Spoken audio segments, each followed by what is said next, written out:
Bom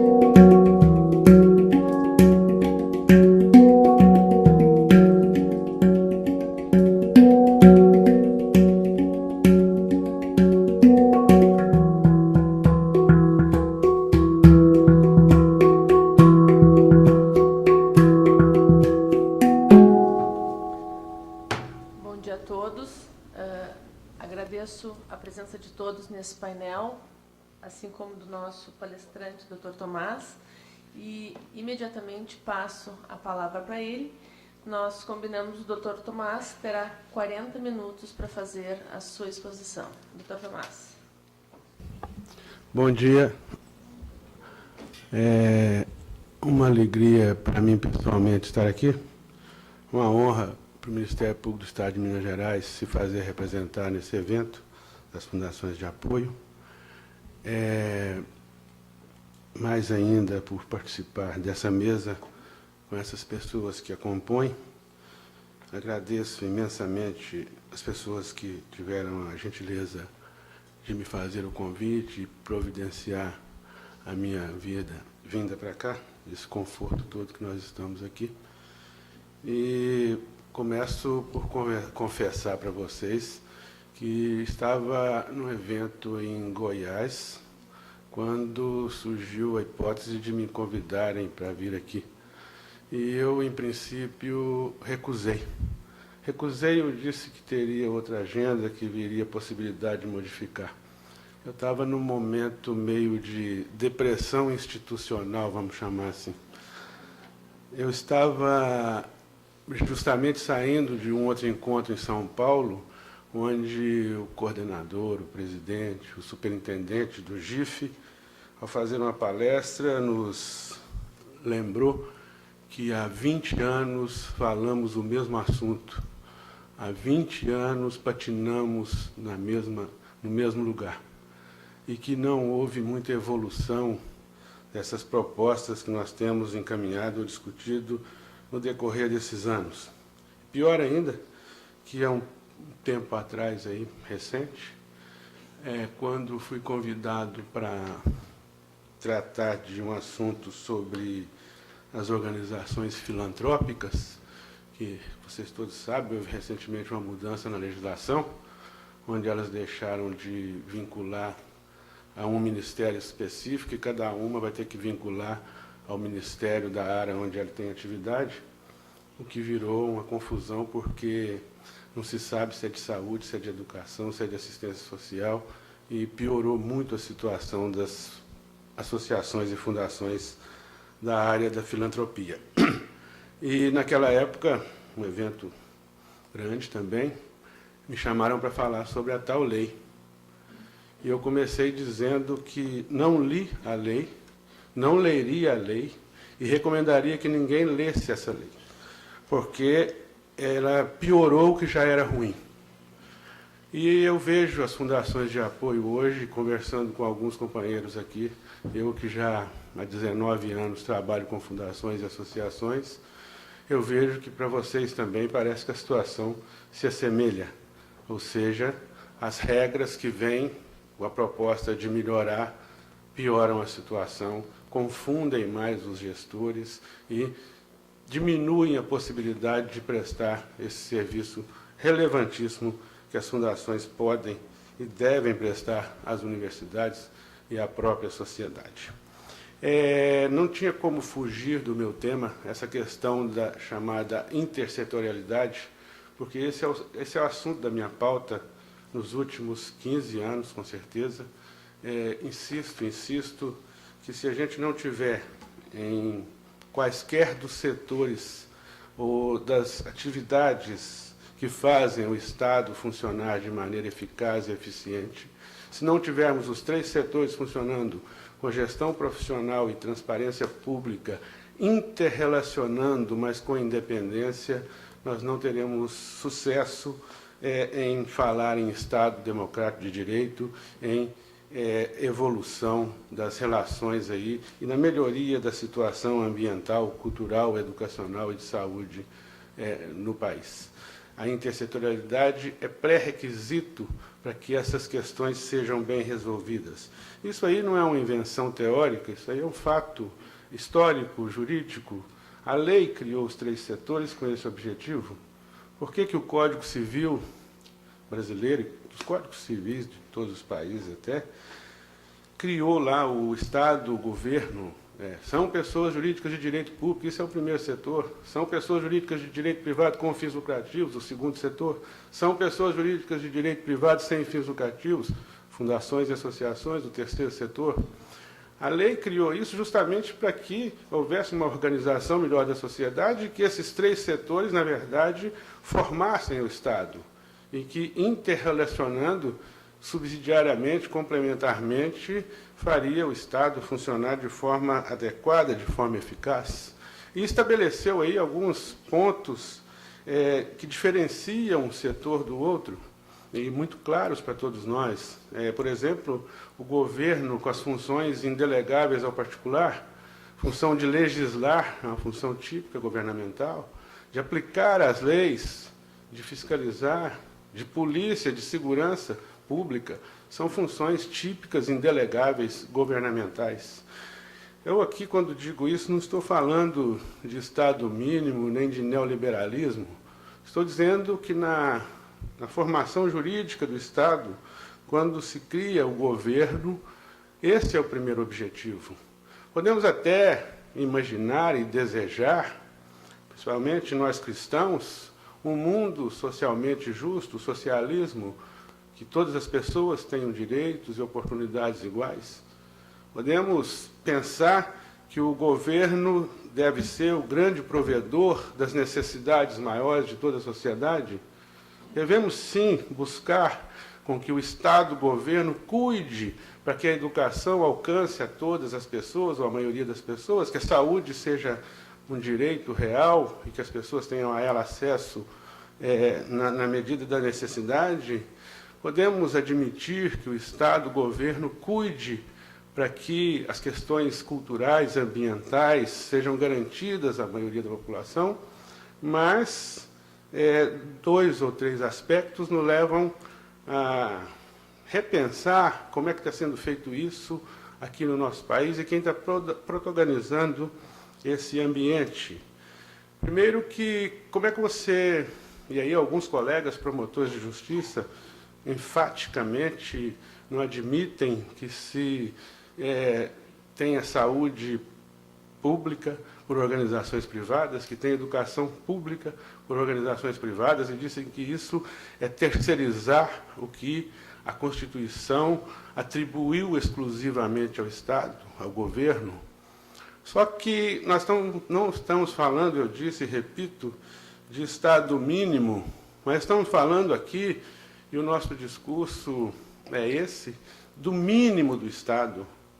Como é que nós queremos que o Estado dê o máximo para a sociedade se nós não temos o mínimo? O mínimo seria, nós podemos caminhar por essa orla aqui, sem precisar de ter um carro de polícia em cada esquina? O mínimo seria que, se um de nós tivesse um mal-estar aqui, a saúde pública nos atendesse. Isso é o mínimo. Agora, querem que o Estado faça o máximo quando ele não consegue atender o mínimo. Esse é um primeiro ponto que eu acho que temos que começar a discutir. O Estado, o governo, porque, na verdade, a minha fala, ela, até por isso, era um dos motivos da minha, entre aspas, possibilidade de não estar aqui, é porque eu disse para a pessoa que conversava comigo que eu ficaria um pouco fora do contexto. Eu não vou falar de fundação de apoio, de decreto, de Tribunal de Contas, de Ministério Público. Me perdoe, Deus me livre de falar disso. Não é um assunto agradável e eu patinei nesse assunto por 17 anos. Eu deslizei e não evoluí. Mas eu vim aqui para a gente falar dos 3 setores, as fundações de apoio, as próprias instituições de ensino estão incluídas nesses setores, nessa sociedade, e com um grande poder político, poder econômico, poder de influenciar na mudança desses paradigmas. Mas, então, quando eu digo que governo tem que governar, eu digo, então, que o governo tem que fazer o quê? Fazer as regras, acompanhar, controlar, fiscalizar, eventualmente fomentar. Daí vem a questão do mercado, mercado com a responsabilidade social empresarial. Eu sempre discordei desse termo. Não existe responsabilidade social empresarial. Responsabilidade é obrigação social com o que é de todos. Obrigação com o que é de todos não é empresarial, é pessoal. A principal, talvez a mais importante, para não dizer exclusiva, claro que não é responsabilidade social de uma empresa é ter lucro. Se ela não for lucrativa, ela vai ser uma irresponsável.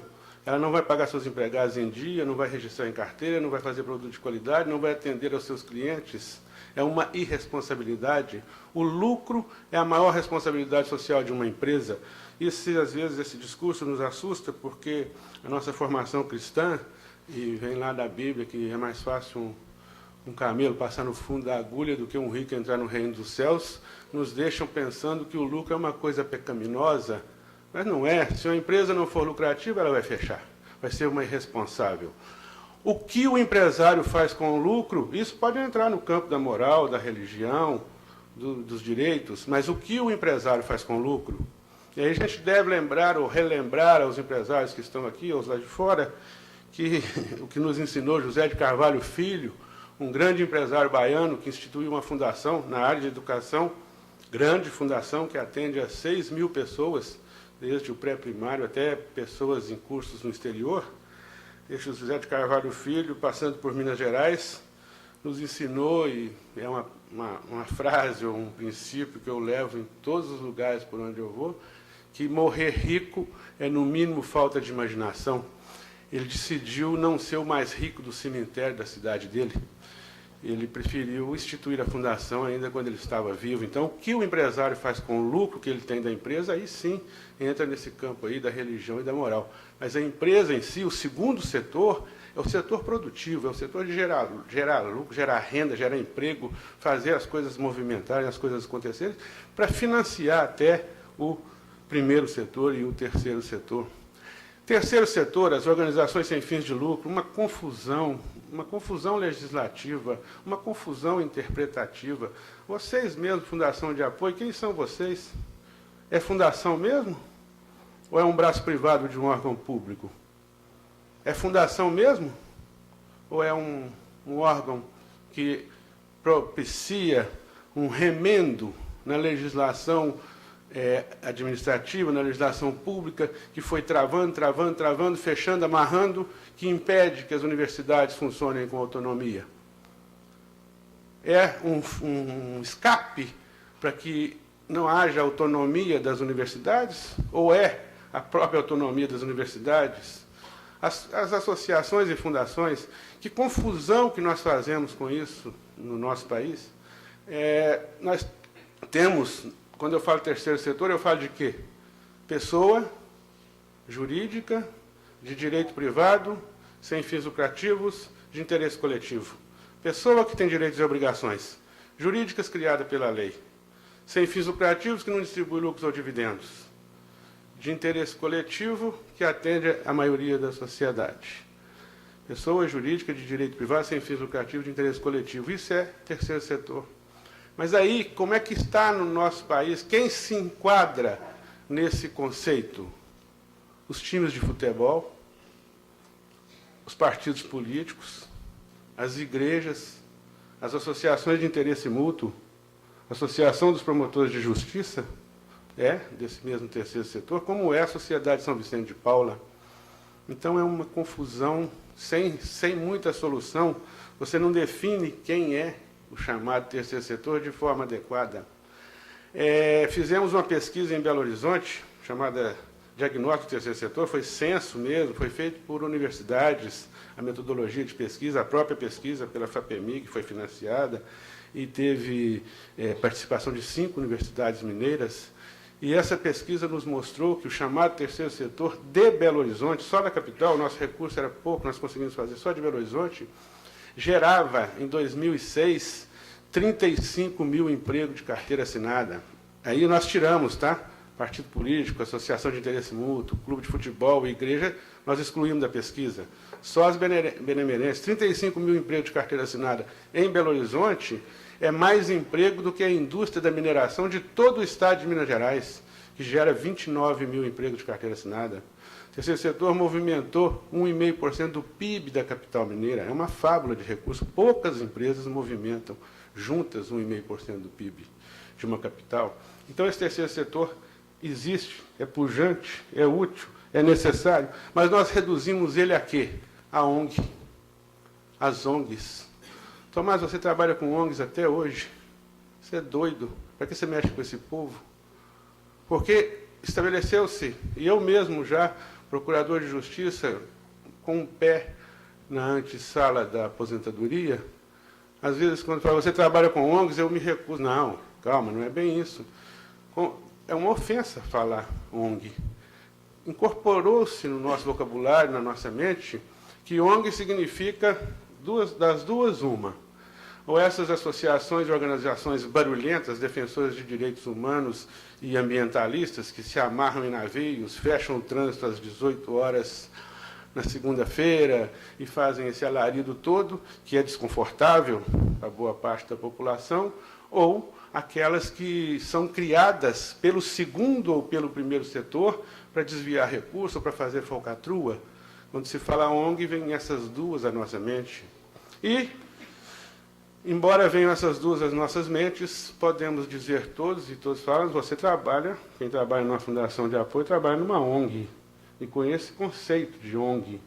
Porque é engraçado que até mesmo eu estava conversando com um professor, PhD, eu até hoje não sei o que significa isso, depois vocês podiam me explicar. Estava escrito no cartão dele, PhD, e depois o nome dele. E ele é especializado em administração pública e estava dando um curso sobre o terceiro setor lá na escola. E eu, não foi por brincadeira, foi por maldade mesmo, mas assim, é uma maldade sem um objetivo de prejudicar. Eu perguntei, o que o senhor acha que é ONG? Aí ele me falou, ONG são as associações, as fundações, os institutos. Pronto. Aí, porque, como é que nós estamos nesse nível de conhecimento falando dessa forma? Você pega o Código Civil brasileiro, e lá está escrito assim, são pessoas jurídicas de direito privado sem fins lucrativos. As associações, as fundações, os partidos políticos, as organizações religiosas e as sociedades. Não, são pessoas jurídicas de direito privado. As sociedades, as fundações, as associações, as organizações religiosas e os partidos políticos. Esses três últimos entraram depois da reforma de 2003, uma lei foi feita para que eles entrassem. Um erro, porque realmente essas três pessoas, partidos políticos, organizações religiosas, elas têm diferença na gestão. Como é que você vai qualificar o quórum de uma maioria em uma igreja para fazer uma mudança estatutária? É muito complexo, é Brasil inteiro. E numa partido político também seria inviável. Tem essas peculiaridades, mas se inseriu no Código Civil de forma equivocada. Por quê? Uma organização religiosa ou um partido político só pode existir se for na forma de associação ou fundação. Então, bastaria continuar o que já existia. São pessoas jurídicas de direito privado sem fins lucrativos, as associações e as fundações. Não tem ONG lá. Um projeto de lei do Senado de, 2007, PLS 7, vocês têm uma ideia, está tramitando no Congresso Nacional em regime de urgência. 2007. E ele dizia no seu artigo 1º, o artigo 2º, salvo engano, todas as ONGs devem se cadastrar no Ministério da Justiça e serão fiscalizadas pelo Ministério Público do Estado onde se situarem. Olha, tá bom, todas as ONGs. Só que o Código Civil não me disse que ONG é pessoa jurídica. Então, quem deve se cadastrar? Quem será fiscalizado? Bom, então vamos raciocinar, vamos interpretar de forma literal. Como é que você lê? Todas as ONGs. Bom, o que é ONG? ONG é uma sigla de organização não governamental. Pronto. Toda organização que não for governamental, então, é ONG. Está certo? organização não governamental. A Fiat Automóveis é uma ONG, é uma organização não governamental. A Gessi Lever é uma ONG, uma organização não governamental. Bom, aqui no Rio, a quadrilha do Fernando Beiramar é uma ONG, é uma organização não governamental. Se for governamental a quadrilha, não é ONG. Essas que nós estamos vendo aí no mensalão e por aí, essas não são ONGs, porque são governamentais. Mas então isso que é ONG. E como é que um professor universitário, PhD, deve significar uma coisa muito importante, como é que um senador da República propõe um projeto de lei com seus assessores, advogados e talvez promotores aposentados, que põe isso numa lei? Que absurdo, onde é que nós estamos? Então, o nosso processo legislativo, ele é quase que indecente. E o terceiro setor sofre mais do que os outros com isso, porque quando você pega o primeiro setor, que é o governo, ele que é o elaborador das leis, evidentemente que ele cuida de fazer as leis ou de legislar em proveito próprio do estamento para se manterem no poder alguns grupos, é evidente isso. A própria Constituição, seria a Constituição da República, a Carta Congressual de 1988 foi feita por deputados e senadores no exercício do mandato. Significa, o que nós estamos vendo o resultado hoje, que eles se resguardaram para não serem muito prejudicados com eventualidades que pudessem ocorrer. É claro que faria isso, não estou criticando os constituintes, não. Se eu fosse constituinte, faria o que eles fizeram, se vocês fossem, talvez um ou outro mais idealista não fizesse. Mas é assim, como é que você vai fazer uma regra da qual você pode ser prejudicado por ela no futuro? É claro que você não vai fazer, contra você mesmo. Eles fizeram. Então, aí, se ele é pego com a mão na botija, renuncia, que não tem problema. Não é? Renuncia. Aí, renuncia é perdoado. Se devolver é perdoado. E vai por aí afora. Nós temos agora um momento interessante, quando o Supremo Tribunal Federal faz lá prolata uma decisão, que ainda não está transitada, mas importantíssima, uma coisa que é fantástica. Mas como é que nós, e nós todos, parece, temos o que é certo, o que é correto, o que é justo, como excepcional? Por que que o ministro que fez isso é o super-herói? Ele fez alguma coisa além do razoável que se espera de um juiz? E mais que isso, do ponto de vista do poder, ele é um traíra. Porque ele foi designado para um cargo por livre escolha da presidência da República. 9 dos atuais ministros foram designados pelo presidente da República anterior à atual. E ele nomeou por livre escolha, a famosa dedocracia. Você será o ministro.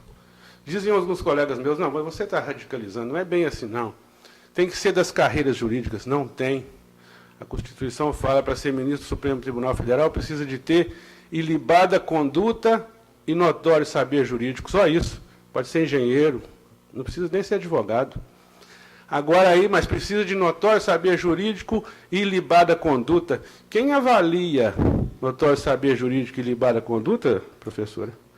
O Senado da República.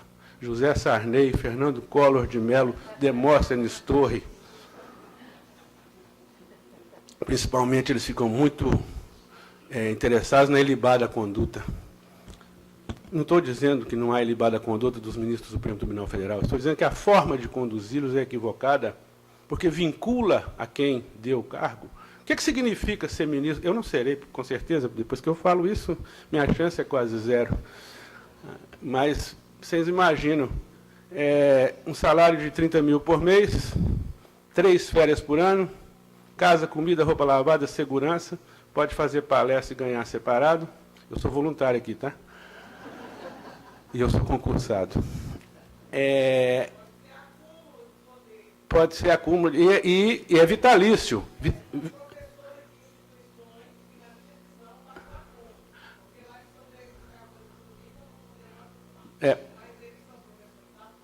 Sim, pronto. É isso também. Mas aí o que eu estou querendo dizer é isso, é um grande presente. Eu não estou falando pelos ministros que estão lá. Alguns foram meus professores e eu admiro e estudo nos livros deles até hoje. Mas eu digo por mim, se o presidente da República me desse esse presente, eu teria muita dificuldade em sentenciar contra ele. Talvez algum, por causa do holofote, da mídia, da pressão da opinião pública, faça aí votos contra o mandante. Mas, em geral, as decisões do Supremo Tribunal Federal acatam a vontade do governo federal, principalmente. Na área de vocês, todos os dias a gente vê isso. A questão tributária é uma vergonha, é uma coisa calamitosa. Tanto é que na lei de ação... Quanto tempo eu ainda tenho? Eu tenho que começar a fazer minha palestra.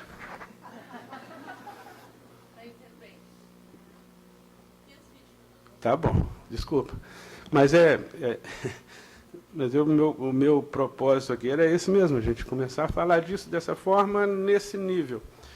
Mas então, o ministro do Supremo Tribunal ainda é vitalício, hein? Vitalício significa que pode aposentar e que quando ele morrer, a viúva recebe o salário até morrer, e se tiver filho menor ou deficiente, continua recebendo também o vencimento de ministro. Tudo bem, é direito, eu tenho esses direitos também. São vantagens que a gente tem. Mas eu fiz um concurso público. Se eu ganhasse isso de presente, eu me vincularia a quem me deu o presente. Eu já vou passando, então, para essa parte da nossa conversa. Eu disse do primeiro setor, governo, que é função governar. Governar vem de navegar. Quem navega, quem governa, é o navegador, é o governador. Se o navegador for remar, a nave perde o rumo. A função de governar não é função de remar. Ele não pode querer se intrometer no que não é da sua área, da sua feição. É Estado administrando banco. Onde é que já se viu? É claro que, eventualmente, ele pode fazer isso. Quando há uma crise mundial, o governo compra ações de empresa, fomenta bancos, tudo bem. Mas ele não pode ser dono de bancos. O governo, instituição, governo, pessoa jurídica de direito público, é péssimo prestador de serviço.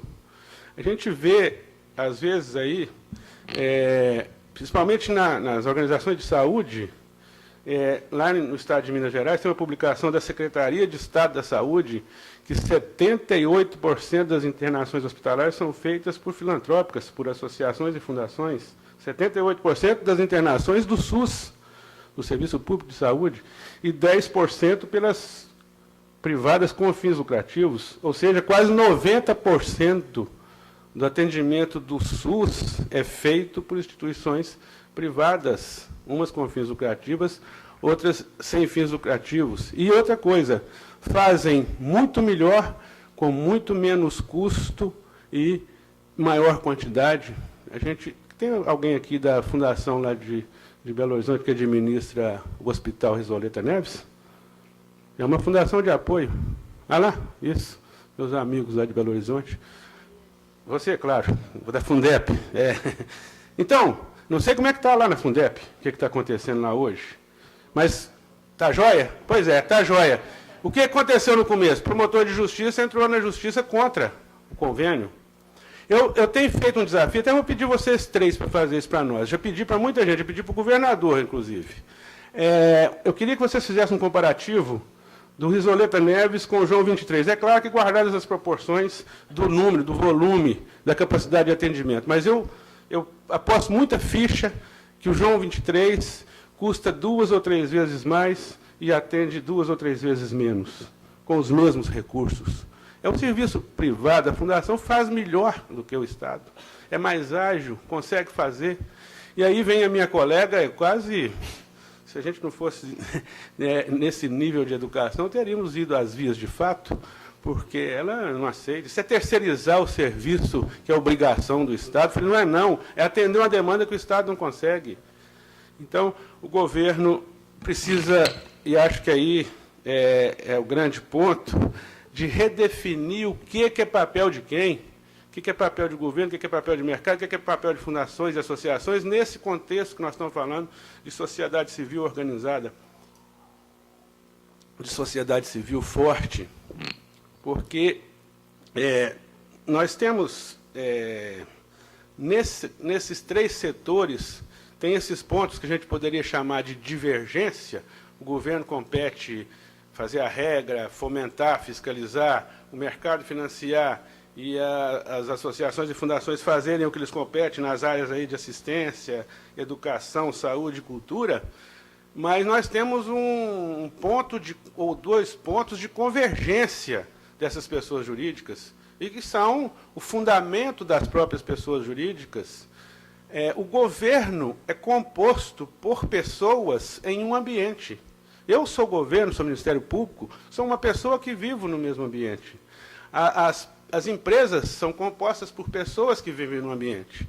O terceiro setor é composto por pessoas que vivem no ambiente. Ou seja, nós todos, seja institucionalmente, seja pessoalmente, estamos no terceiro, no primeiro, no segundo setor, mas estamos no mesmo ambiente. Não existe outra justificativa para que o Código Civil, para que a lei criasse os três setores, que não fosse para que os três fizessem, agissem de forma que o ambiente fosse bom para a maioria das pessoas. Isso é evidente.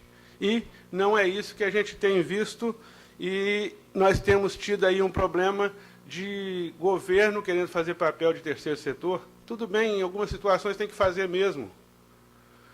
Mas como é que nós podemos conviver com uma carga tributária? 4 meses do nosso salário é tributo.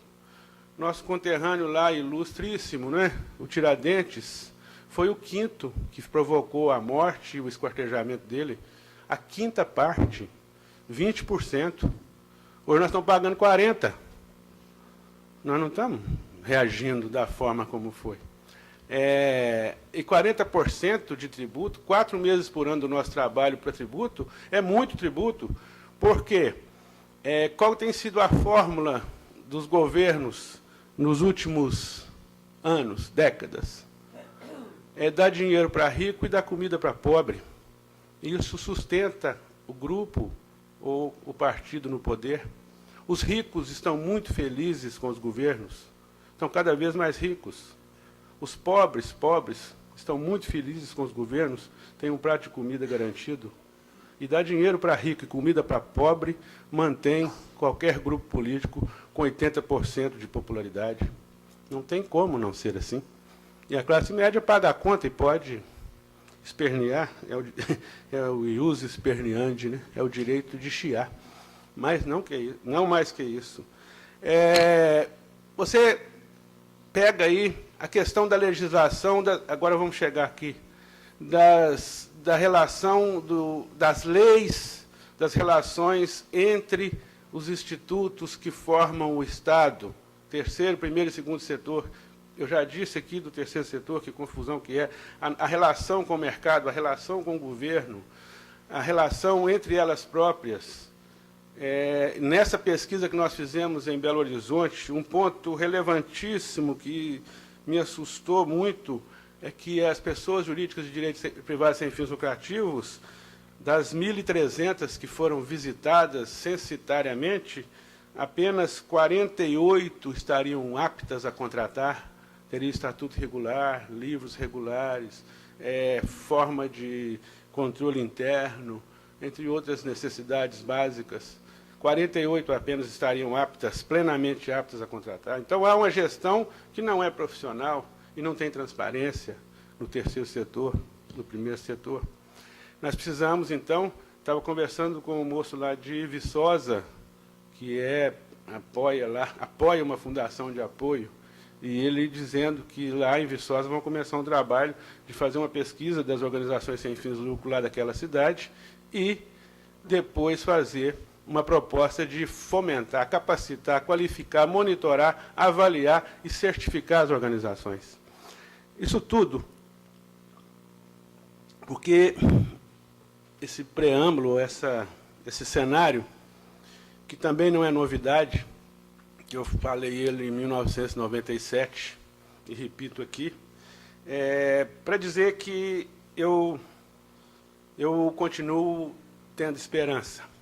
E vocês, fundações de apoio, vocês vinculados a universidades, têm, além do poder político, o poder econômico, a capacidade intelectual a obrigação ou a função de pegar essa bandeira e nos guiar para as grandes mudanças que nós precisamos no Brasil.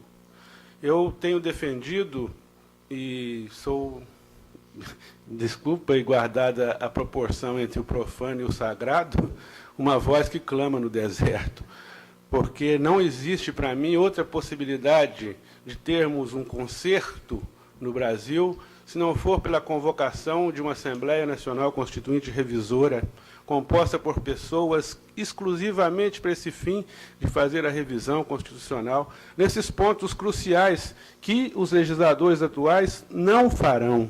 Não farão. Porque eles não farão alguma coisa para se prejudicarem, a não ser que seja por grande pressão popular, a não ser que alguém busque essa bandeira e carregue essa bandeira. Levei isso na OAB, na CNBB, estou trazendo aqui para os senhores. Vamos provocar essa grande discussão nacional. Reforma do judiciário precisa ser feita, é urgentíssima que seja feita. Reforma tributária e reforma da legislação do terceiro setor é o discurso do governo, mas ele não vai fazer. Por que vai fazer reforma tributária se está com a burra cheia? Por que vai fazer reforma em legislação de terceiro setor, que se do jeito que está, ele está cabrestando as organizações? Ele pode disponibilizar recursos para organizações para cuidar de atividades políticas de interesse do próprio governo? Não vai fazer. A reforma do judiciário, a reforma política. Como é que nós estamos convivendo com isso e aceitando isso? Cidade de 10 mil habitantes. Minas Gerais tem 853 municípios. É isso, professor? 853 municípios. Mais de 500 têm menos de 10 mil habitantes. De 10 mil habitantes para baixo. Todos têm câmaras de vereadores remuneradas. E, às vezes, tem reunião uma vez por mês. O Senado, a Câmara de Deputados, precisa de tantos deputados? Juízes, promotores de justiça, funciona assim? Precisamos limitar os promotores de justiça? Bato na minha próprio peito agora. Como é que funciona a nossa relação com as fundações? Depende do promotor. Pô, não pode depender do promotor. Não é razoável isso, no Estado democrático de direito, depender do humor de uma pessoa, um direito ser respeitado. Não ofende o princípio constitucional da razoabilidade. Então, agora, o que o CONFIE está fazendo na discussão, no grande debate da reforma da legislação do terceiro setor? Insere essa regra lá, limita o poder discricionário do Ministério Público, do Tribunal de Contas. Por que não? São agentes, são instituições fortes, poderosas. Vão influenciar lá os deputados, os senadores. Não sei realmente. Eu não tenho a receita para o que precisa ser feito, mas que precisa ser feito, precisa ser feito. E eu vou encerrar essa primeira parte. Eu não falei nada do que eu tinha anotado e programado, então talvez no debate vocês me deem a oportunidade de falar mais tecnicamente. Mas eu vou encerrar, como eu tenho encerrado os meus últimos 210 discursos que eu tenho feito. Eu aprendi algumas coisas nessa caminhada. Eu tive essa depressão institucional, mas voltei agora com muita força, porque eu percebi, e vocês vão ver no fim do meu discurso, que tem a ver com essa minha fala final aqui, que se eu não fizer o que eu tenho que fazer, eu não preciso esperar que as coisas vão acontecer. Realmente, a minha aposentadoria está marcada para o dia 1º de fevereiro de 2013. Estou distribuindo currículo. Mas não vou para a fazenda. Bom, então, eu tenho uma carreira de 23 anos de promotor de justiça, 17 anos nessa função de fundações e associações. E participei, como fiz mesmo, participei de diversos eventos, vários encontros. Lá nós fazemos, em Minas Gerais, já há 20 anos, tem encontro de terceiro setor. E em todos eles a gente aprende alguma coisa, agrega algum volume bom na nossa bagagem. Mas vamos lá. Primeiro, quem me ensinou uma coisa importantíssima foi a dona Geralda. A dona Geralda é presidente da ASMARE, Associação Mineira dos Catadores de Material Reciclável. Catadora de lixo. Dona Geralda, participou, ela foi à ONU, e lá na ONU ela falou assim, a vida fez um papelão comigo, eu fiz do papelão a minha vida. E ela, num evento nosso, onde a palavra da moda, há uns 15 anos atrás, era resgatar, resgatar a dignidade das mulheres, resgatar a dignidade dos meninos de rua, resgatar a dignidade das pessoas, das minorias, resgatar e resgatar e resgatar. A dona Geralda nos interpela depois da palestra, um grupo que estávamos ali reunidos, e diz: doutores, resgatar significa buscar o que a gente perdeu? Eu falei: exatamente. E a senhora compreendeu muito bem. Eu falei: não, vocês é que não compreenderam. Como é que você vai resgatar o que você nunca teve? Nós nunca tivemos cidadania, nunca exercitamos nosso direito cidadão. Como é que o senhor fala em resgatar? Não é resgatar, é construir, co-construir. Isso afinou o meu discurso e me deu um rumo para o meu trabalho. Depois, passados alguns anos, já uns 3 anos atrás, numa mesa com o Dom Serafim Fernandes de Araújo, cardeal mineiro da Igreja Católica, eu falava de esperança na mesa. E de esperança, aqui eu tenho que fazer um parênteses, eu sou o 9º de 15 irmãos. Eu nasci na luz de uma candeia, só estávamos minha mãe e eu, numa roça chamada Grotadas, de grota mesmo. Quando o presidente Tancredo Neves falava dos grotões de Minas, ele se referia ao lugar em que eu nasci. Eu sou, então, mineiro das Grotadas, sou promotor de justiça e sou atleticano. Ninguém entende mais de esperança do que eu. Eu sou quase que a encarnação da esperança. E com essa capacidade eu falava sobre esperança. E o Dom Serafim, muito sabiamente, depois no debate, como farão esses dois aqui, corrigiram alguns erros meus e disse para nós: mas está certo, esperança é a luz, a fonte, é o que nos faz viver. Se tiver um sinônimo para a palavra esperança, é vida. Se não tiver esperança, não tem vida. As pequenas esperanças de acordar, de levantar, de tomar um café gostoso, que essa palestra termine, que o almoço seja bom, que não chova nesse turismo fundacional que nós estamos fazendo aqui, não é? Que dê um sol para os mineiros chegarem lá mais rubros. Então, essas pequenas esperanças. E as grandes esperanças, que um dia as universidades tenham autonomia e independência, que as fundações de apoio sejam realmente fundações de apoio para administrar, para captar recursos para as universidades, para administrar serviços que as universidades não podem fazer, não têm capacidade para fazer. Que fantástico que vai ser isso. Grande esperança do país mudar, de nós nos mobilizarmos e fazermos aí uma caminhada cívica e mudar o Brasil. As grandes esperanças que nos fazem ir às lágrimas. E ele, dizendo isso, falou: mas tem uma coisa que é mais importante do que ter esperança. É ser esperança. E ser esperança é fazer alguma coisa para mudar a realidade que te incomoda. Se não te incomoda, fica quieto, para de reclamar. Se te incomoda, faz alguma coisa para mudar. Esse é o discurso do Dom Serafim. E a terceira, deduzindo e reduzindo essas duas passagens, eu tirei que fazer alguma coisa co-construindo, sendo esperança, é conjugado na primeira pessoa do singular. Ou eu faço o que me compete, ou não vai acontecer. Muito obrigado, eu espero que tenha sido útil a minha vinda aqui e continuo à disposição dos senhores durante o congresso, que eu estarei aqui até amanhã, se Deus quiser. Muito obrigado.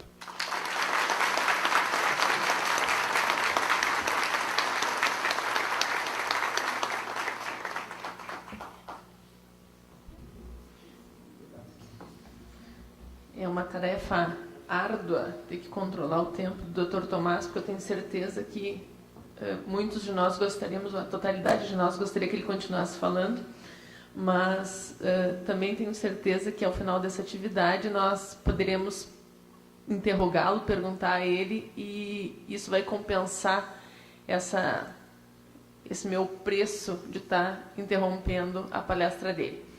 Nesse momento eu passo a palavra para o Dr. João Pinto Furtado, que vai debater, comentar as palavras do Dr. Tomás.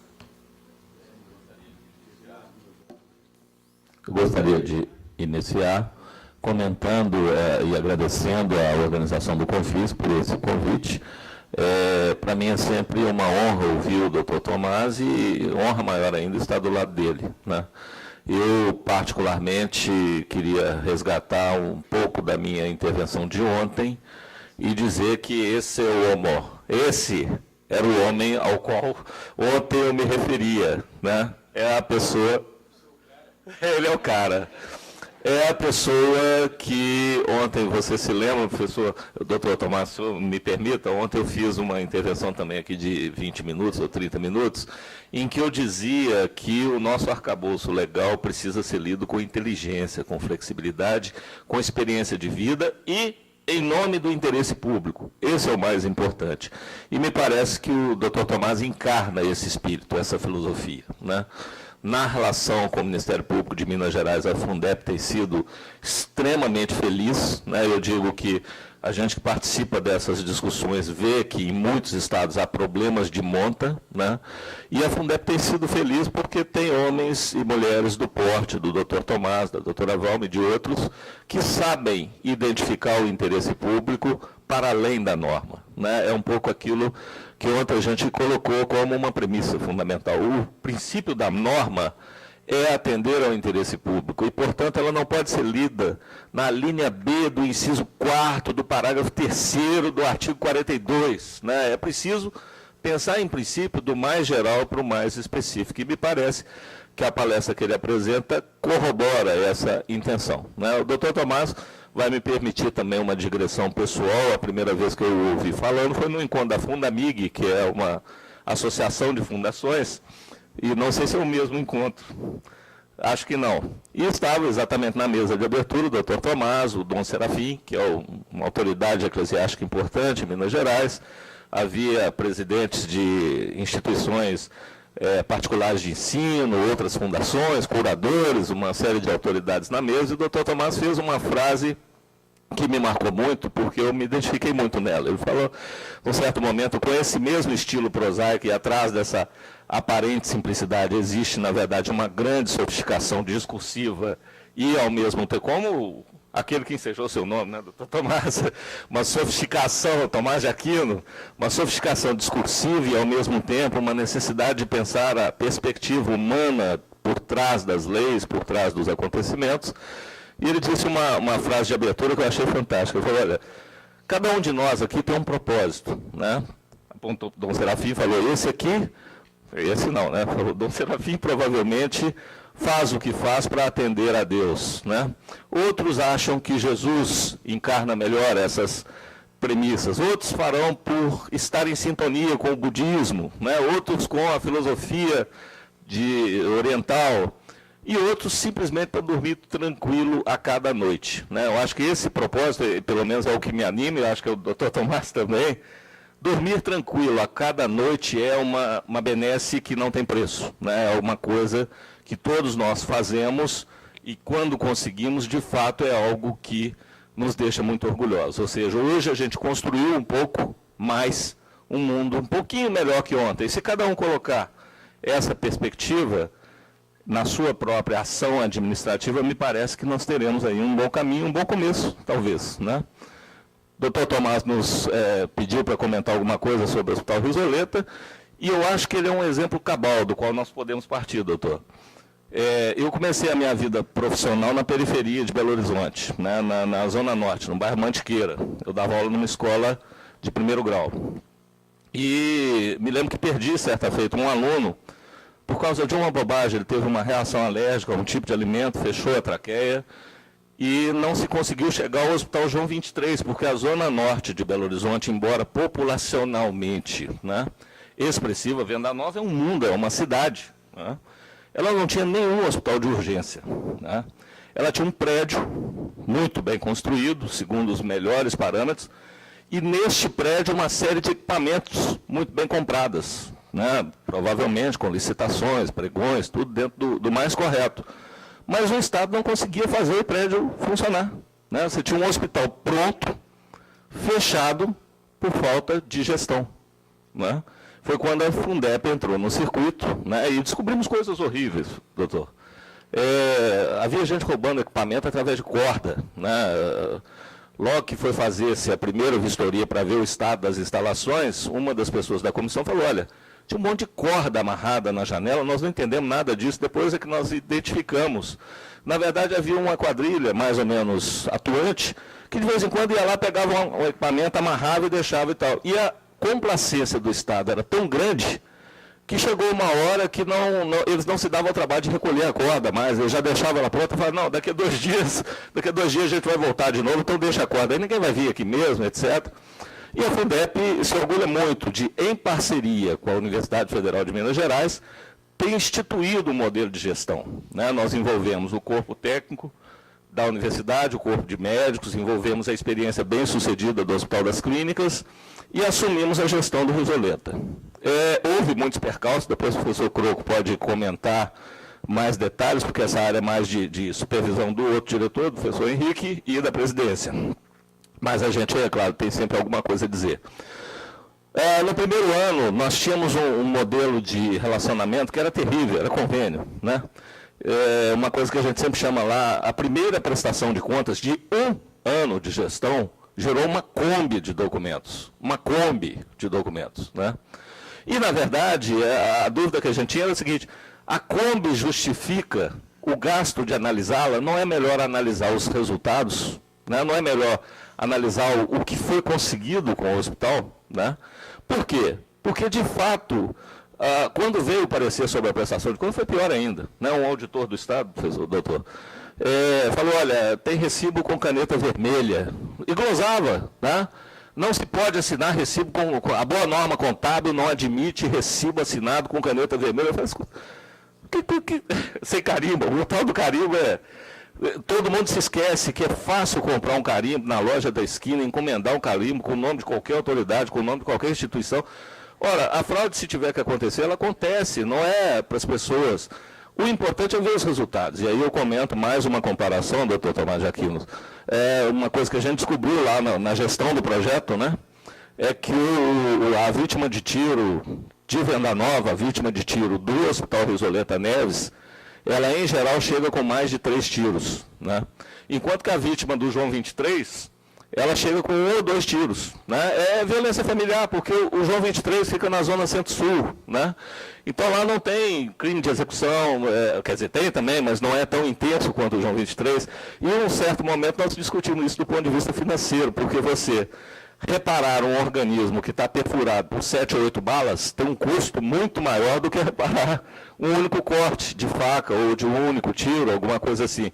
E foi difícil demais mostrar para os gestores do Estado que essa dimensão, embora contábil, era relevante para a gestão do processo, né? Porque um médico que faz um procedimento de 1 hora num paciente que recebeu um único tiro, né? Obviamente tem um custo menor do que um médico, uma equipe que fica 5 horas debruçada sobre um corpo, tentando reparar e somar e costurar de volta e reconstituir aquela vida, né? E obviamente nós, Fundação, e os médicos que nos, num certo sentido, gerenciam o projeto, são extremamente corretos e nós nos orgulhamos muito desse projeto, né? Depois, graças a uma mudança aí do arranjo das parcerias e mesmo do modelo legal, nós conseguimos hoje uma situação de sustentabilidade, né? Então, ou seja, estamos bem com a gestão do Hospital Risoleta e acho que a cidade ganhou muito, né? Com essa gestão, ou seja, ganhou não sei quantos mil leitos, ganhou uma maternidade para a Zona Norte, que não havia nenhuma. A Zona Norte é difícil explicar para os senhores, mas de fato, o doutor Tomás sabe disso, né? Quando você pensa aquele mundo que existe ali, são 75 bairros, né? Não tinha um único hospital de urgência, né? E, obviamente, por pura capacidade, por pura limitação de gestão, né? O ideal seria, sim, que o próprio Estado fizesse concurso, alocasse ali os médicos, tivesse os enfermeiros, fizesse a gestão direta, a administração direta, mas por algum motivo não conseguia, né? E isso, certamente, faz com que o papel das fundações se torne cada vez mais relevante, né? E hoje é um projeto que me parece estar bem encaminhado, né? A cada vez que tem que renovar, a gente tem que reabrir as negociações e, às vezes, dá a impressão, né, doutor Tomás, de estar voltando a estaca zero, de estar começando de novo. Sim, um governo que tem uma filosofia já aberta para essa questão. Mas, de fato, nós temos hoje, né, esse exemplo para pensar um pouco o papel das fundações, do terceiro setor, né? É difícil demais debater com o doutor Tomás, porque, de fato, tudo que ele apresenta só se pode... A minha participação aqui podia durar 30 segundos, né? Queria só fazer uma saudação ao doutor Tomás, dizer que a gente vai lamentar imensamente a aposentadoria dele. Como não será na expulsória, tem sempre a esperança, né, de que esse interesse, de zelar pelo interesse público, quem sabe eu mantenha na carreira um pouco mais, né, mas de qualquer maneira eu poderia só gastar 30 segundos para comentar isso, e eu concordo com tudo que ele disse, né, mas de fato, os problemas que ele enseja e que ele nos traz à reflexão são problemas que, na minha opinião, tem a ver com o âmago da nossa atuação, né? Tem a ver com os princípios norteadores que todas as fundações devem ter, né? A gente precisa, de fato, estar atento aos resultados, muito mais do que aos meios. O interesse público é aquilo que também nos irmana, né? Nós temos aqui diferentes estatutos, com certeza, diferentes corpos gerenciais, diferentes filosofias de trabalho, mas as fundações, por princípio, e as fundações do Confies em particular, são fundações vocacionadas, direcionadas, criadas para auxiliar as universidades e os institutos de pesquisa no seu trabalho gerencial cotidiano, né? Nós temos a oferecer um modelo de gestão, ou uma forma de gestão compartilhada, uma forma de promover o atingimento, a obtenção dos resultados e objetivos da própria instituição através daquilo que para nós são vantagens comparativas, né? E nesse sentido entra uma série de fatores que tem a ver com gestão, tem a ver com gerenciamento de recursos humanos, tem a ver com otimização de aplicações financeiras, com a produção de resultados, né? E aí eu acho que eu também recupero uma coisa que o Dr. Tomás falava, e também que foi citado aqui ontem em outros debates, né? O objetivo de uma fundação nunca é a geração de lucro, mas ela precisa também se ocupar da sua sustentabilidade. Isso é parte de 70% da minha agenda na Fundep, ou seja, a gente tem que trabalhar a sustentabilidade da própria fundação, porque se deixar, a universidade é predatória, né? A universidade, porque tem suas próprias urgências, né? Ela tende a absorver das fundações praticamente tudo que elas têm a oferecer, né? E é legítimo, na verdade, é legítimo que ela postule isso, mas é muito burocrático, né? E isso, com certeza, precisa ser retrabalhado, né? Fico muito feliz e muito gratificado de ouvir o Dr. Tomás de Aquino falando de questões que têm a ver com a nossa Constituição, né? Que, embora eu concordo com ele, ela foi uma Constituição marcada, né? Ela tem a marca de Caim, num certo sentido, ela tem essa questão, e eu concordo também com a avaliação político-sociológica do Dr. Tomás, né? Vai ser muito difícil que um parlamento constituinte consiga privar a si mesmo de prerrogativas, direitos, privilégios que ele construiu ao longo de 500 anos, né? E, obviamente, parte do nosso trabalho tem que remover essas barreiras. Nós temos que tentar remover algumas dessas barreiras, né? Eu cito também, a propósito, Dr. Tomás, de uma observação que o senhor fez sobre o PhD, né? Eu cito um episódio que me ocorreu. O PhD é Philosophical Doctor, tá? Da tradição anglo-saxônica. Em tese, eles têm uma grande distinção entre a área médica e a área de pensamento, digamos assim. Mas o caso, eu acho que vai ilustrar à perfeição o seu pensamento. Porque, entre nós acadêmicos, quem usa esse designativo, em geral, é uma coisa, ou é voltado para o mercado estrangeiro, mas usar aqui, em determinadas situações, é meio pernóstico, é meio pedante, certamente não é usual. Mas eu me lembro, quando eu era diretor de unidade da Faculdade de Filosofia, houve um concurso para a área de antropologia. E havia uma pessoa que estava querendo se inscrever no concurso, que tinha o doutorado em Cambridge, que é nada mais, nada menos que a melhor escola de antropologia do mundo, né? E isso é praticamente consensual. Só que ela cometeu um erro grave para a nossa burocracia, não só universitária, como esta universitária. Eu vou dizer porque eu estive no circuito, né? Ela revalidou o título dela, e a nossa norma é muito clara, né? Poderão fazer o concurso portadores de títulos obtidos no país ou revalidados por instituições nacionais, né? O título estrangeiro, por mais que seja original e legítimo, ele não basta, ele tem que ser revalidado. E ela me traz uma revalidação feita numa universidade que não tinha o curso de antropologia. E aí a pessoa lá, talvez por boa vontade, falou assim, quer saber? Bota aí, doutor em filosofia, né? Que é Philosophical Doctor. Então, põe doutor em filosofia e fica por isso mesmo. O que, na prática, impedia que ela fizesse o concurso, né?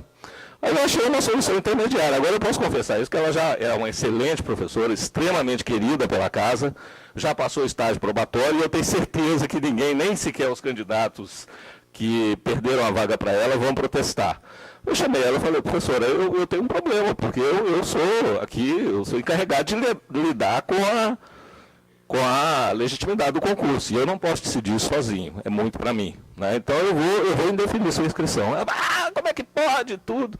Eu falei, eu vou indeferir sua inscrição, a senhora, por favor, entre com um pedido de revalidação num curso de antropologia o mais urgente possível e apresente um recurso, né?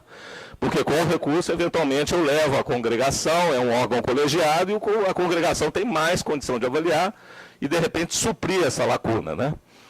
Dito feito, mas, ao mesmo tempo, ela era filha de um grande acadêmico, eu não vou revelar o nome, talvez alguns de vocês aqui conheçam, e veio um lobby em favor dela, que eu não consegui acreditar. Eu recebi telefonemas grosseiros, né? Você é um débil mental! Cambridge! Como é que você pode recusar um diploma de Cambridge? Falo, meu professor, meu amigo, e chefe de gabinete ligava para mim, pró-reitor de pós-graduação, né? E eu me lembro que numa dessas tratativas eu levei o título dela até o pró-reitor de pós-graduação e falei assim, professor, eu não tenho problema nenhum em aceitar esse título. O senhor faça, por favor, o senhor é o pró-reitor de pós-graduação, dá um despacho aqui no próprio título, tá? Ela tinha uma cópia autenticada, né? Falei, dá um despacho aqui do próprio título, tá? Eu, pró-reitor de pós-graduação da universidade tal, revalido, ad referendo, o título aqui apresentado, por conhecer a tradição de excelência da Universidade de Cambridge, etc, etc. Falei, se o senhor fizer isso, eu acato na hora, aí não precisa nem recurso, né? Ele ficou com a mão circulando no ar assim, ele falou, posso fazer sim? Aí vem, a gente vê o teor da bravata, né? Posso fazer sim? E ficou com a mão circulando no ar assim, e não conseguia, mas será que não tem uma outra solução, né? Quer dizer, ele queria, em tese, que eu cometesse uma ilegalidade relativa, né? Mas não queria se comprometer com ela. E eu acho que esse caso sintetiza um pouco o problema. Quer dizer, do ponto de vista formal, era uma doutora em filosofia, portanto, ela não podia fazer o concurso. Do ponto de vista do interesse público, daqueles que viriam a ser seus alunos, daquela instituição que viria a abrigá-la, ela era doutora pela melhor instituição do mundo nesta área, né? Então você tinha que ter uma solução intermediária e uma solução, na verdade, não inteiramente canônica, né?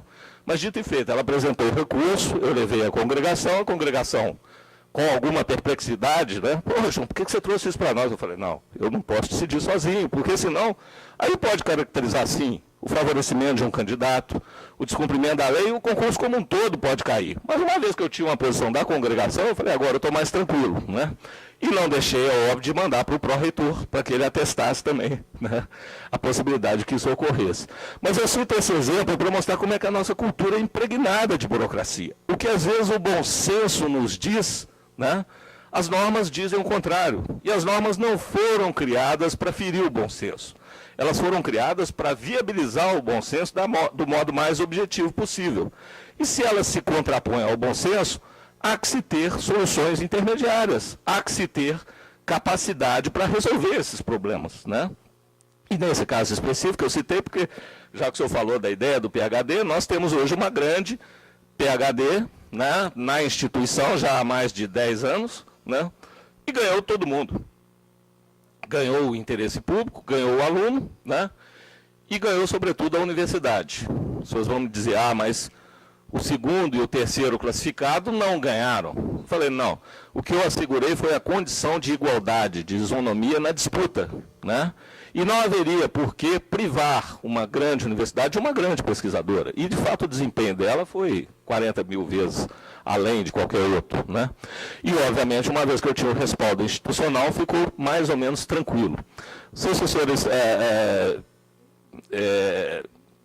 parece uma citação meio extemporânea, mas no fundo a ideia era pensar a questão da nossa cultura burocrática, que precisa urgentemente ser revista. A cultura burocrática brasileira, ela é, em geral, utilizada em detrimento do interesse público. E, em geral, nós precisamos criar as formas de pensar sobre isso. E o doutor Tomás está aqui, né, do meu lado. Sim, Que nasceu natimorto, né? Assim, nasceu de fato, dessa linha. Mas, de fato, nós precisamos criar mecanismos para interpretar corretamente. E me parece que, desse ponto de vista, a mudança é urgente, né? E, mais uma vez, eu conclamo da mesma maneira que na reunião passada, né? A que o Confis abrace essa tarefa, que o Confis impunha essa bandeira, junto com as pessoas que inteligentemente interpretam as leis no país, como o doutor Tomás, que a gente consiga caminhar um pouco, alguns degraus, né? E se a gente conseguir caminhar esses poucos degraus, provavelmente a gente já deixa uma contribuição e já consegue dormir tranquilo, né, doutor Tomás? Eu acho que, de fato, o sono é uma das boas prerrogativas da vida humana, e eu, particularmente, adoro dormir tranquilo, não ter nenhum sobressalto. Então, eu agradeço a atenção de todos e peço desculpas se me estendi um pouco.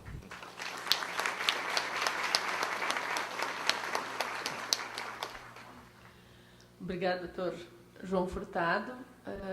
Eu abro espaço para a plateia. Quem quiser fazer uma pergunta, por favor. Enquanto não vem as perguntas. Enquanto não vem as perguntas, o doutor Tomás de Aquino vai comentar. Eu fui multicitado aqui, a réplica, não é, professor? Não, na verdade, nós temos... Essa questão da burocracia é terrível. Eu tenho lá, acho que 15 ou 16 funcionários que trabalham lá no centro de apoio, onde eu sou coordenador. E todo mês tem que mandar a folha de como é que chama? De presença deles para a Procuradoria-Geral de Justiça. E eu, rotineiramente, a moça põe em cima da minha mesa, eu assino. E um dia eu esqueci de carimbar. Daí voltou um pacote para mim com uma recomendação terrível, que eu não carimbei a folha de presença dos funcionários. Daí, mas eu assinei. Não, mas se não tiver carimbado, não passa. Tá. Daí, da outra vez, eu mandei fazer um carimbo, e não assinei, e mandei lá para o setor. Aí eu só carimbei, e mandei para o setor, aí passou. Daí eu falei, olha, você aproveita que eu mandei um carimbo para você e carimba, porque não precisa de... É a burocracia pela burocracia. E aí deu até um pau danado lá no Ministério Público, esse promotor é doido, essas coisas, mas tudo bem. Mas nesse caso nosso, das fundações de apoio, não é só das fundações de apoio, somos todos nós. Eu tenho no meu gabinete, eu comprei lá em, sei lá, Porto de Galinha, sei lá onde, um quadro onde tem o Dom Quixote e o Sancho Panza de costas saindo para a batalha. Aquilo é... E uma vez numa entrevista no Estado de Minas, aquele ping-pong, eu falei, seu ídolo, eu falei, Dom Quixote, não, Dom Quixote não vale. Eu falei, por que não vale? Não, aí tive que escolher outro. Eu falei, meu pai eles aceitaram. Aí tá. Mas o Dom Quixote fez muito mais para mim, assim, no termo de conhecimento e de vocação, mas tudo bem, no mesmo nível. Mas aí eu agora estou procurando, não sei se vocês todos viram, é claro, uma cena, alguns anos atrás, de vez em quando se repete, quando vem os momentos históricos dos últimos 10 anos, dos últimos 20 anos, do último século, talvez das cenas mais impressionantes, é num país aí do Oriente, uma menina nua, correndo, não é? E a outra, uma pessoa na frente de um tanque, aquele moço na frente do tanque, era arrepio. É um tanque mesmo que dispara, coisa que destrói esse prédio todo aqui de uma vez, e a pessoa entra na frente, e o tanque vira para lá, ele vira para lá. É mais ou menos assim que eu me vejo frente a essas questões. Nós vamos ter que enfrentar isso com esse espírito, entrar na frente do tanque. Agora, nós temos resolvido com jeitinho, e com jeitinho nós vamos continuar reclamando, porque não resolve. A leitura que nós temos feito, e nós todos, eu não estou falando de você, você vê que eu estou me incluindo, é do aviso para cima e não da Constituição para baixo. Então, assim, o aviso do INSS, o aviso da Receita Federal, o aviso do Tribunal de Contas, que são instâncias administrativas, prevalecem sobre a lei, sobre a Constituição da República. A gente tem que fazer a leitura da Constituição para baixo. A questão, por exemplo, da imunidade tributária, que não paga cota patronal. Ninguém tem que pedir, não tem que ter título. É uma proibição do Estado de cobrar tributo. E aí vem um aviso da Receita que diz que tem que pedir, que tem que ter título, e prevalece sobre a Constituição, sobre as leis. É uma coisa absurda. Então, nós temos que rever essa questão. Se nós não enfrentarmos isso como quem está na frente do canhão, nós não vamos ter sucesso nessa proposta. Como é que é enfrentar isso como quem está na frente do canhão? O dia que o fiscal chegar na sua entidade, bota ele para fora. Bota ele para fora. Olha, eu sou um editor, eu vim aqui para te ajudar. Não seja falso falar, esteja à vontade que eu vou fazer o possível para te mostrar. Tudo duas mentiras, né? Um mente que vai ajudar, o outro mente que vai fornecer todas as informações. Nós vamos levando. Põe para fora, por favor, você não tem nada que fazer aqui. Eu não me submeto a você. Você não é a Constituição da República, eu tenho direito, e respeito o meu direito. Enquanto a gente não tomar uma atitude desse nível, infelizmente, nós não vamos ter muita mudança, não. E aquela fala que o professor falou aqui, realmente eu repito isso sempre. Qualquer proposta de mudança, de projeto, de implantar, de implementar uma ação, um projeto de mudança social, ambiental ou cultural, ele tem que basear na intersetorialidade, significando aquilo que eu disse, dos 3 setores funcionando com independência e profissionalismo, mas interrelacionando no que é comum. Mas tem uma outra coisa, o discurso para o governo, governo nenhum vai entrar em nenhum projeto se ele não vislumbrar ganho político. Tem que dar voto, senão não vai fazer. Mercado nenhum vai entrar e financiar nenhum projeto se não vê lucro. E as organizações sem fins lucrativos é mais complicado, porque as palavras voto para governante, lucro para empresário. Eu custei muito tempo para achar a palavra para o terceiro setor. Porque se for cristão, é ir para o céu. Se for espírita, é reencarnar melhor. Se não for nada disso, é dormir tranquilo. Eu não durmo tranquilo dia nenhum, mas eu sou cristão. Então, aí a palavra é paz. Tem que dar lucro, tem que dar voto, tem que dar paz, senão não vai acontecer. Essa é a intersetorialidade. Eu, por exemplo, essa questão que está em debate no gabinete da Presidência da República, a mudança da legislação do terceiro setor. A doutora Laís Figueiredo, que é a assessora lá da chefia de gabinete, minha amiga, fez palestra nos encontros todos que eu promovi, uma pessoa de uma inteligência raríssima, advogada paulista, renome internacional, ela tem trânsito na ONU pelo trabalho que ela fez com direitos humanos. A doutora Laís Figueiredo foi contratada pelo ministro, é a segunda pessoa na hierarquia lá do Ministério do Gabinete Civil, da Casa Civil da Presidência, né? Fica no andar de cima do Gabinete da Presidência da República, no 4º andar lá no Palácio Planalto. A doutora Laís, por generosidade, me convidou há cerca de 1 ano e meio atrás para participar de um grupo de debate sobre a reforma da legislação, não do terceiro setor, mas das alianças intersetoriais, no sentido de como é que a gente define uma legislação que estabeleça as formas adequadas de contratualização entre os terceiros setores, o mercado e o governo. Porque o sistema atual, quando você fala em convênio, quem é administrativista até arrepia, porque convênio seria aí uma forma de contrato entre público e público. Governo federal, governo estadual, prefeitura e governo, não entre público e privado. O sistema não seria convênio, seria contrato, prestação de serviço ou aquele da lei de OCIP. E eu participei desse encontro, fomos convidados aí umas 100 pessoas do Brasil, participei com maior alegria, fui, falei muito, e dei 3 opiniões, e talvez por isso eu não voltei lá mais, não fui convidado mais, ela até parou de atender meus telefonemas. Primeiro, não precisa de inventar a lei nova. Nós já temos a lei das alianças intersetoriais pronta. É a lei de OCIP.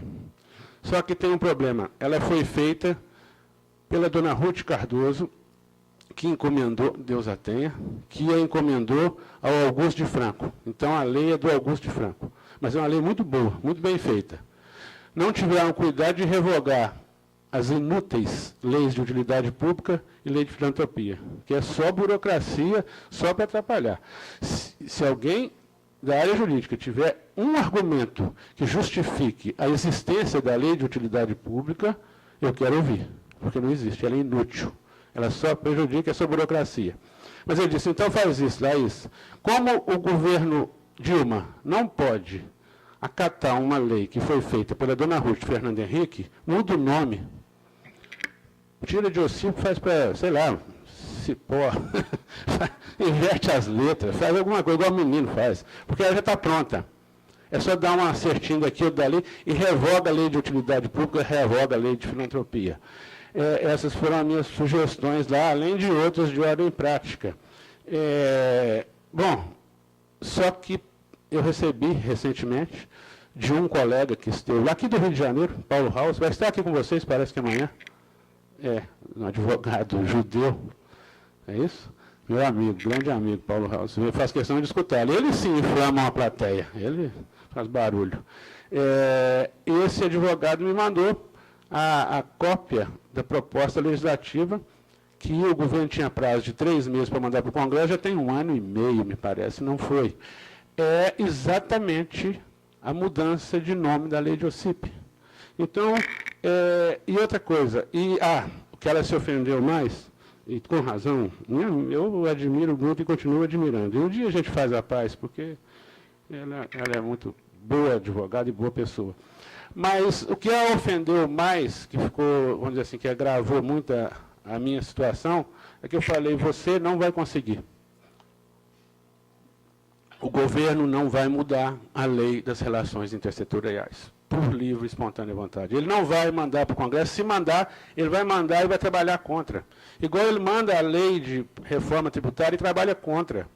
Gente, só para fechar, desculpa, professora, mas se você é governante, se você tem meios para financiar o movimento dos sem terras, usando a legislação atual, se você fizer uma lei adequada, você vai parar de financiar isso? Você faz?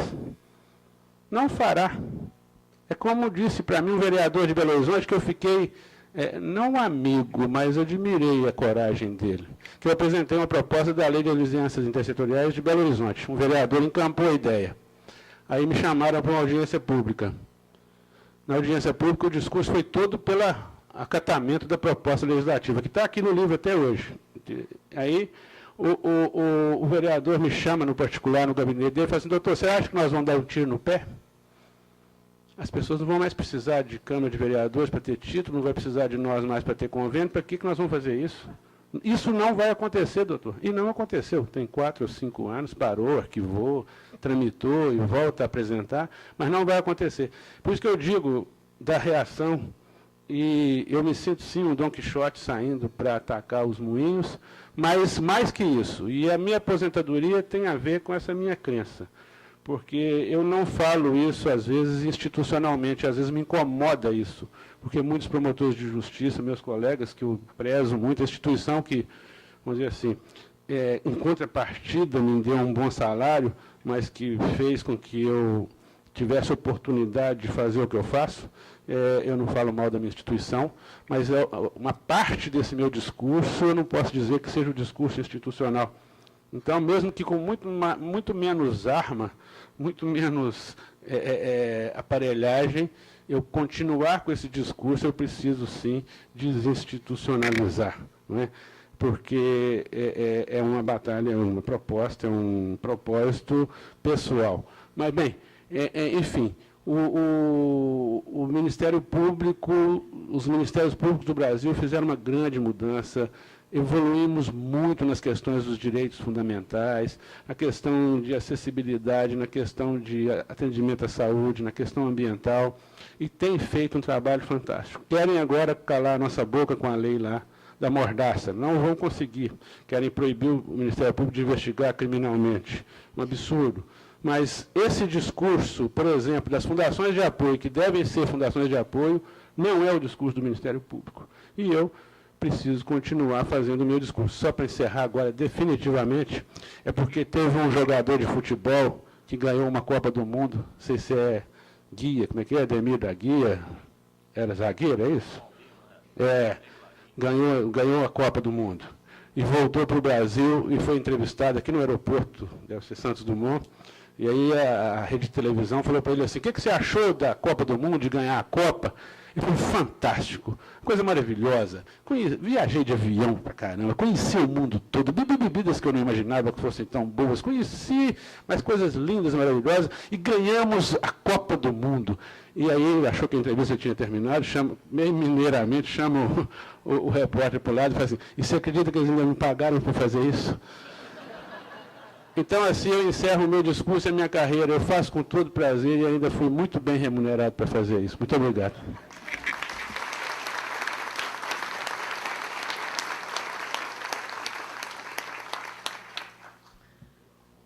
Nós Estamos com o horário um pouquinho apertado, tenho certeza que valeu a pena. Nós vamos abrir para 2 perguntas, quem quiser se inscrever.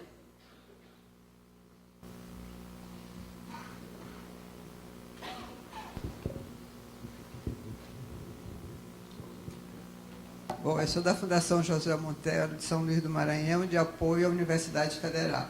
Na realidade, não é uma pergunta, né? É um depoimento, aproveitando a presença do Dr. Tomás de Aquino, que é o promotor de justiça, sonho de todas as fundações. Então, nós estamos no estado do Maranhão, como ele disse, né, a relação dos promotores de justiça com as fundações depende do humor do promotor, né? Então, nós tínhamos um promotor até 2007, uma pessoa com quem a gente sentava e colocava tudo que a gente ia fazer de tomar qualquer decisão. Em 2008, assumiu uma nova promotora, que de pronto já não recebeu a nossa prestação de conta no sistema SICAP, devolvendo a prestação de conta e dizendo que a prestação de conta a partir daquela data seria auditoria presencial. Em seguida, em 2010, desaprovou as nossas contas de 2004 a 2008. Né? Fomos onde podíamos, conversando com o reitor. Não, ninguém tem autoridade sobre a promotora. O cara decidiu, está decidido. Entramos na justiça. Ganhamos, né? Porque o que ela fez? Além de desaprovar, que na realidade não era desaprovar as contas, porque não tinha nenhum questionamento contábil. Ela questionou procedimentos. Né? Então, ela mandou para o Tribunal de Justiça, para o Ministério da Justiça, para que cassasse a nossa utilidade pública federal, para o Tribunal de Contas da União, para o Ministério da Educação. Então, diante de uma situação dessa, quer dizer, nós tínhamos que tomar alguma providência. Aí reúne o Conselho Curador, todo mundo com medo, porque agora aí entramos na Justiça. Ganhamos, o juiz aprovou as nossas contas, o Ministério da Justiça arquivou a solicitação dela de cassação de utilidade pública federal, o Ministério da Educação renovou nosso certificado de fundação de apoio e o Tribunal de Contas fez a Então, a gente enfrentou, eu não sei, quer dizer, não, é péssimo, porque até quando a gente manda uma ata para ser aprovada, você não sabe o que vai acontecer, mas não poderia ficar nessa situação que o nosso prejuízo seria muito maior. Obrigada.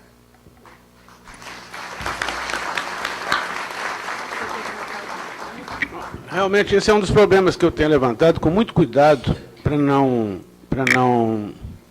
vamos dizer, sujar o prato que eu comi. Na verdade, isso é um dos problemas que vocês têm e que só tem jeito de enfrentar com uma mudança legislativa profunda. O velamento do Ministério Público tem que ter uma limitação legal, porque do jeito que está hoje, eu escrevi isso no primeiro livro e venho insistindo, é amplo, é irrestrito, é discricionário demais, as pessoas não têm segurança, não é por causa do Ministério Público, não, é o que a senhora disse, depende do humor do promotor. Eu fico constrangido quando a senhora fala isso. O sonho nosso é ter um promotor igual ao senhor, porque não pode ser isso. Os órgãos públicos têm que ter essa equidade no atendimento das pessoas.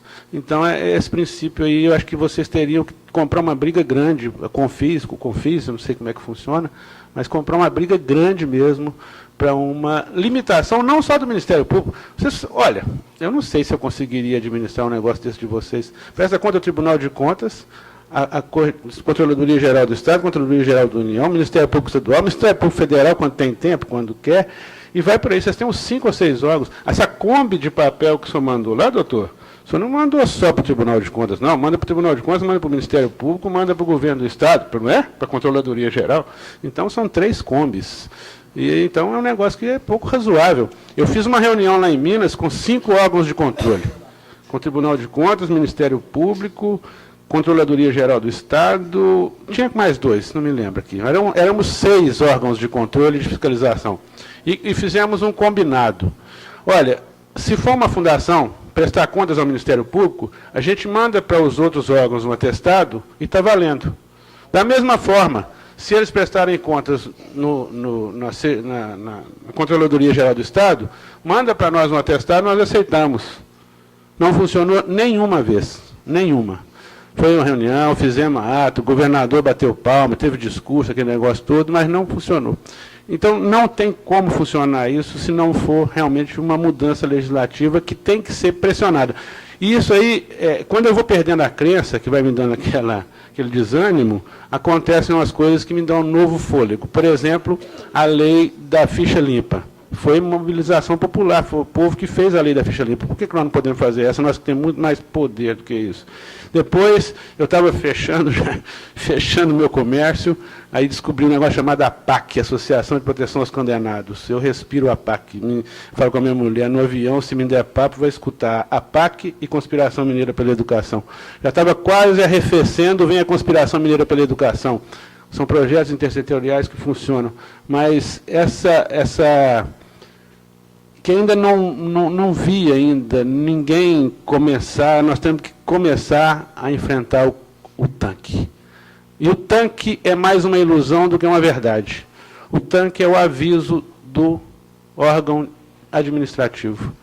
E nós é que temos o poder lá bélico da Constituição da República que nos garante. Para que tem título de utilidade pública?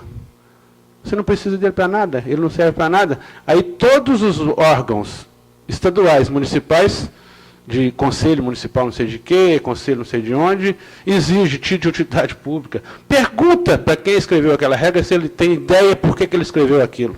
Copiar, colar.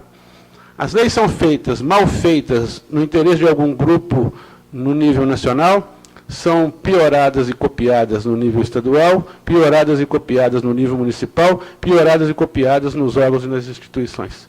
Aí sai portaria e aviso de tudo quanto é tipo, e nós estamos aceitando. A mamãe era dona de um pequeno comércio para ajudar a criar 15 filhos, papai tinha uma propriedadezinha, ela tinha um pequeno comércio.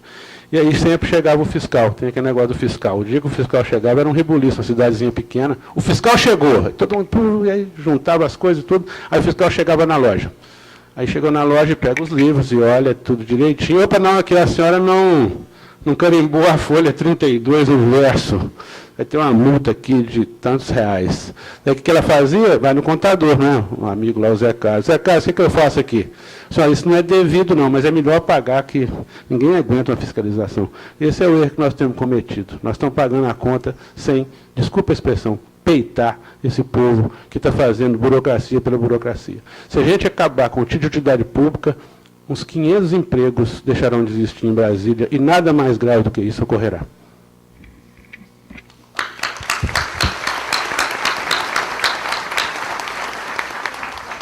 Por favor, outro colega. Meu nome é Sebastião Gonçalves de Oliveira, dirijo uma pequena fundação em Belo Horizonte de apoio a uma instituição de pesquisa, a EPAMIG. Eu passei ali na mesa para embasar minha consulta. Eu quis saber quantas fundações se inscreveram e quantos estados estão representados. Infelizmente, não me informaram.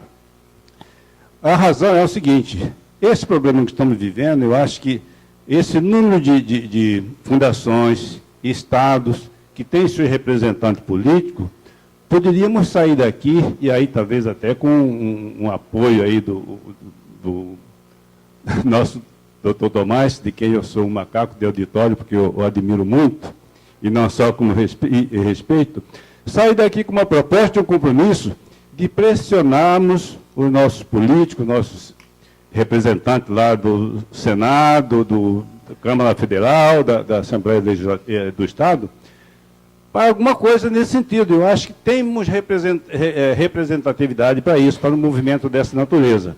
Agora, eu precisaria que, de fato, né, nós empenhássemos num trabalho desse, não que é um afrontamento que o doutor Tomás coloca aí. Se não houver isso, nós vamos continuar aceitando e vivendo essa situação do mesmo jeito. Então, a minha consulta é: haveria possibilidade da Confis incitar um movimento junto aos nossos representantes políticos para fazer alguma coisa nesse sentido? Essa é a minha consulta. Eu Eu acho que certamente é interesse de todos os representantes, eu não falo em nome da Confias, mas tenho esse sentimento que todos têm essa vontade, essa representatividade, e tenho certeza que ao longo do nosso congresso, até amanhã, antes nós ainda teremos a assembleia, nós teremos chance de levantar essa ideia para levar adiante. Dr. João, gostaria de fazer alguma consideração final? Obrigada. Doutor Tomás de Aquino? Não, da mesma forma, muito obrigado. E eu acho que até me excedi aqui, atrasando o evento de vocês. Mas eu continuo aí, nos corredores, nós continuamos conversando. Foi uma alegria muito grande estar aqui. E com alegria mesmo, mas com essa indignação cidadã, que eu acho que nós devemos tratar dessas questões mais seriamente do que nós temos tratado.